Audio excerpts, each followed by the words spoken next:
Assalamualaikum warahmatullahi wabarakatuh. Apa kabar sahabat LKP semua? Setelah berapa hari tidak upload, aku kini upload lagi. Masih seputar informasi-informasi. Nah ini kali ini soal ini ya, narkoba.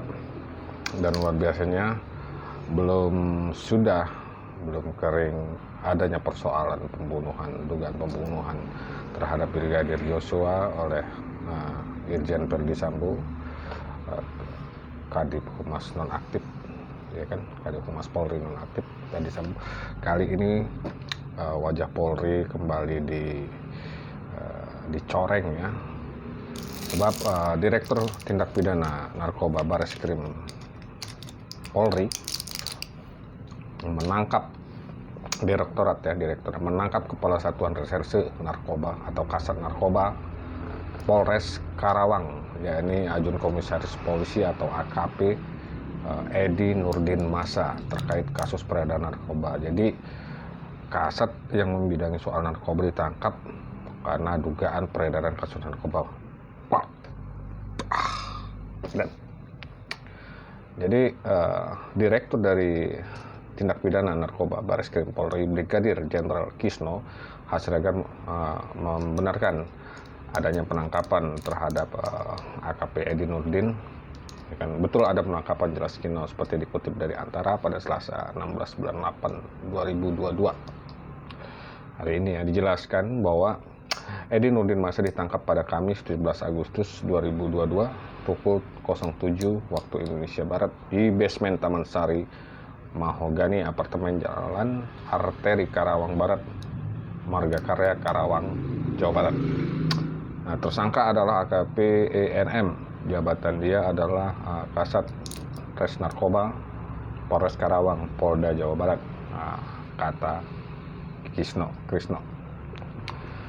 Dalam penangkapan tersebut, penyidik Bareskrim menyita barang bukti berupa 2 unit ponsel, plastik klip berisi sabu seberat 94 gram, plastik klip bening berisi sabu seberat bruto 6,2 gram, plastik klip berisi sabu seberat bruto 0,8 gram, plastik klip berisi 2 butir pil ekstasi berat bruto 1,2 gram, 1 timbangan digital, seperangkat alat hisap sabu dan cangklong.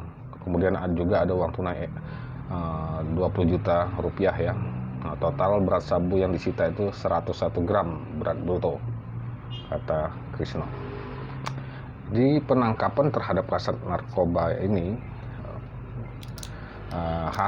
merupakan hasil dari pengembangan operasi anti gedek yang dilaksanakan oleh Pidana Bareskrim Polri di beberapa tempat hiburan malam dalam rentang waktu 30 sampai dengan 31 Juli 2022. Jadi dari periode tersebut anggota Pidana Narkoba Bareskrim Polri telah melakukan serangkaian penangkapan beberapa tersangka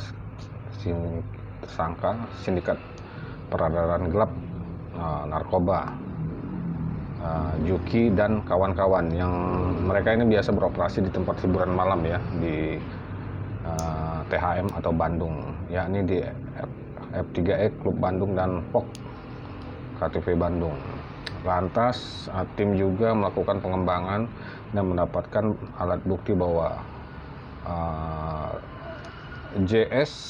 tersangka JS dan RH pernah mengantar 2.000 butir pil ekstasi kepada tersangka Juki, pemilik PHM Fok Klub dan F3X KTV Bandung, bersama dengan saudara Edi Nurdin Masa ya. Edi Nurdin Masa. Jadi pada hari Kamis 11 Agustus 2022 sekitar pukul 07 waktu Indonesia Barat, ENM ditangkap di tempat kejadian perkara di basement Taman Sari apartemen Mahoni Karawang dengan BB tersebut, kata Krisno. Nah, jadi Edi ini ditangkap personil Direktorat Pidana Narkoba Bareskrim Polri ya. Nah, informasi memang di narkoba ini juga tersangka dia ini diduga memang ikut dalam peredaran ya, narkoba itu, seperti dikutip dari kompas.com pada Selasa 16 Agustus 2022. Jadi Kalau sedikit melihat profil ya, ini kasat narkoba, ya, miris banget. Redi ini merupakan pria kelahiran tahun 1976 di kota Palopo ya, Sulawesi Selatan. Dia ini adalah anak seorang sipir. Edi merupakan anak keenam dari 7 saudara. Ayahnya telah meninggal dunia, adalah seorang sipir, sedangkan ibunya seorang rumah tangga. Jejak sang ayah di dunia keamanan sejak kecil, Edi memiliki cita-cita menjadi seorang polisi. Dan kedua orang tuanya mengingatkan kepada Edi untuk tidak menyerah pada keadaan. Nah, saat sekolah dasar, dia bergabung dalam patroli keamanan sekolah atau PKS. Edi juga kabarnya memiliki hobi bela diri, karate, dan membuat puisi. Wow, keren ya. Kemudian ia menikahi seorang polwan dan kini memiliki 3 orang anak. Orang tua selalu mengajarkan agar kita, anak-anaknya, untuk terus berjuang.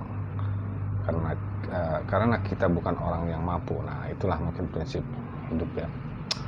Sejak kecil hidupnya memang diwarnai olahraga, terutama karate dan puisi. Nah, itu kata Edi dikutip dari tribunjabar.id ya. Masih dari halaman yang sama, Edi yang pada saat itu masih berpangkat bintara polisi di Direktorat Narkoba Polda Jawa Barat mendapat tugas dari pimpinannya. Ini sekilas pengalaman yang luar biasa ya dari AKP Edi. Dia diminta untuk menangkap seorang bandar narkoba dan jaringannya di salah satu tempat hiburan malam. Nah, kala itu memang dia masih muda, harus undercover menyamar sendiri untuk masuk ke tempat hiburan malam. Dalam operasi itu Edi tidak membawa senjata. Dia datang ke tempat hiburan dan hanya menggunakan nomor telepon bandar narkoba. Dia kemudian mengelabui jaringan narkoba dan tidak menggunakan seragam polisi. Tidak sendiri, tapi Edi ditemani beberapa orang yang tergabung dalam satu tim. Jadi timnya hanya menunggu aba-aba dari Edi sembari berada di sekitar tempat hiburan malam ya. Jadi menunggu kode dari Edi. Karena kesulitan memberikan kode, Edi pun beralasan ke mobil untuk mengambil uang. Namun alasan itu membuat para bandar curiga. Akhirnya 3 orang yang badannya besar mengepung dia. Jadi Edi harus bertarung melawan mereka sendiri sambil mencari celah untuk memberikan kode kepada tim. Saat mulai terpojok, ia berhasil menangkis dan sekali-kali menghantam wajah para pelaku. Hingga akhirnya kode berhasil didapatkan timnya dan akhirnya seluruh jaringan narkoba di tempat hiburan berhasil ditangkap. Jadi kiprahnya dalam mengungkap kasus narkoba Indonesia memang tidak diragukan lagi. Itu dulu ya. Ya sebelum akhirnya memang udah tergoda ya dengan uang haram ini untuk melakukan peredaran. Jadi sebelum menjadi kasat narkoba Polres Karawang, ya Edi menjadi bagian tim sempat mengungkap penyelundupan narkoba jenis sabu di Pantai Pengandaran sebanyak 1 ton. Bahkan ia menyamar selama berbulan-bulan. Jadi luar biasa berdasarkan pengalaman, tapi sayangnya akhirnya Edi tergoda ya. Lama-lama tergoda juga. Nggak tahu kalau kita ini, karena itu uang narkoba itu memang luar biasa ya, banyaknya. Jadi apapun ceritanya, jadi yang saya bilang dari awal tadi, ini wajah atau institusi Polri kembali dipertanyakan di tengah presisi yang digaungkan oleh Kapolri ya, Listio Sigit Prabowo. Nah, ini dicoreng dengan adanya oknum-oknum anggotanya yang begini. Mudah-mudahan cepat ini ya terungkap semua. Ya mungkin kita nggak tahu, mungkin ada di situ ada semacam puncak gunung es. Ini baru beberapa yang terungkap, ya kan?